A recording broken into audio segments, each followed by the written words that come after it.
તો નવસારીમાં ભારે વરસાદના કારણે કેટલાક બ્રિજ પણ પ્રભાવિત થયા છે, જેના પણ દ્રશ્યો આપને બતાવી દઈએ, જેના પર પાણી ફરી વળ્યું હોય તેવા આતલિયા બ્રિજના આ દ્રશ્યો અમે આપને બતાવી રહ્યા છીએ।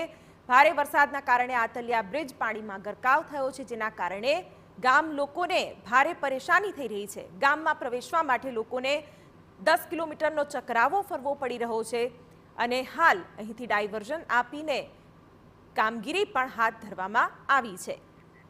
નવસારી જિલ્લાના ગણદેવી તાલુકાના બિલીમોરાથી આતલિયા ગામ વિસ્તારથી 5 ગામોને જોડતો આતલિયા બ્રિજ પરથી પાણી ફરી વળતા લોકોની સમસ્યા વધી છે।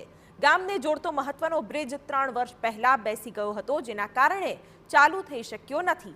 ગામના લોકોને શહેર સાથે જોડતો મહત્વનો આતલિયા લો લેવલ બ્રિજ પાણીમાં ગરકાવ થઈ જવાના કારણે લોકોને 10 કિલોમીટરનો ચકરાવો ખાવા માટે મજબૂર થવું પડ્યું છે।